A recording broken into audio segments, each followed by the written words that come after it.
Menabur bunga itu tidak ada memang pada zaman Nabi Islam menabur bunga. Cuman ada. Lah ini bagaimana kisah menabur bunga? Ada pada zaman Nabi itu namanya al-jarid. Jaridah apa? Pelepah kurma. Jadi Nabi itu marra bi qabraini yu'adzabani. Nabi melewati dua kubur yang disiksa.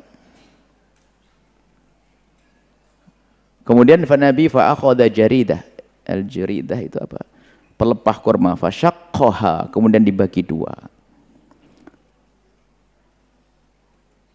Fa gharaza, kemudian Nabi menancapkan ala kulli qabrin, setiap kubur, wahidatan, satu belahan. Lalu Nabi mengatakan la'allallahu ayyukhaffifa anhuma ma lam yaibasa, atau kama qala Rasul, semoga Allah akan meringankan siksa kepada dua mayat yang dikubur selagi dia belum kering. Maka disinilah ulama seperti bahkan di situ kalau tidak salah Buraidah, salah satu sahabat Nabi itu berwasiat, kalau aku mati nanti tolong ambilkan pelepah kurma dan tancapkan agar Allah meringankan siksa kalau saya punya dosa. Maksudnya ringankan siksa. Nah, di sini para ulama menjelaskan kalau seandainya kita meletakkan pelepah kurma itu sah-sah saja. Karena apa? Bukankah semua yang ada di bumi dari bebasahan dan yang lainnya juga bertasbih? Sebab tasbihnya makhluk-makhluk itu menjadikan tenang mayat bertasbih. Sehingga rumput-rumput yang di atas kubur pun makruh untuk kita cabuti di dalam kubur. Jangan terlalu bersih-bersih, biarkan ada rumput, dia akan bertasbih. Satu. Kedua, bahwasanya bisa, ini adalah para ulama mengatakan bunga-bunga itu kan sesuatu yang segar. Maka itu bisa saja itu punya makna sama dengan pelepah kurma tersebut. Jangan Anda teramat-amat membatasi rahmat Allah. Kan ini ada bebasahan juga dari bunga. Yang kedua itu bunga. Yang ketiga adalah jangan dengan berlebihan. Jangan sampai harganya mahal. Apalagi kalau punya bunga-bunga di rumah sendiri, petik-petik sendiri. Kemudian yang keempat, upayakan jangan sampai dalam irama niru orang-orang kafir, gaya orang kafir. Meniru gaya orang-orang kafir. Itu hanya menabur bunga, selesai.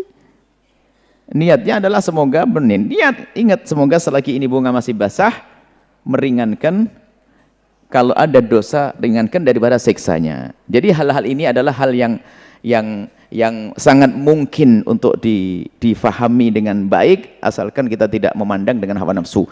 Kalau nggak pakai bunga ya nggak apa-apa. Yang penting istighfarnya lancar, doanya yang banyak. Nggak pakai bunga nggak apa-apa. Cuman saya tidak senang kalau ada degan taruh di situ. Kenapa tidak dikasihkan saya biar saya minum degannya?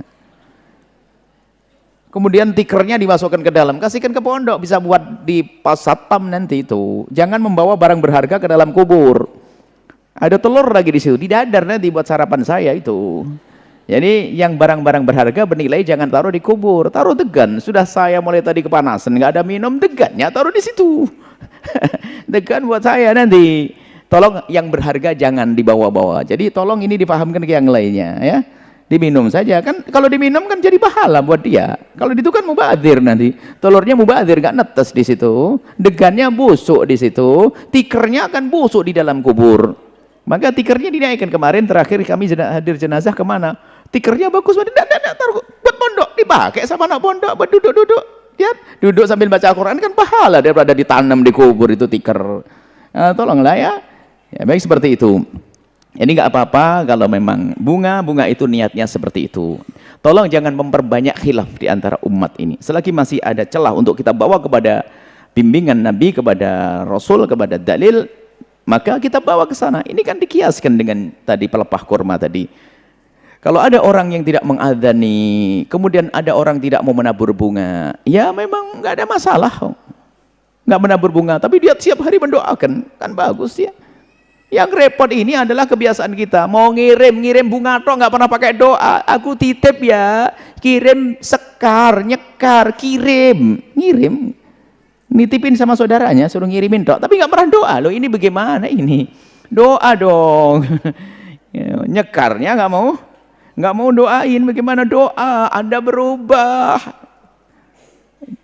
berbuat baik, Dan seterusnya itu akan nyampe kepada orang tua. Wallahu a'lam bissawab.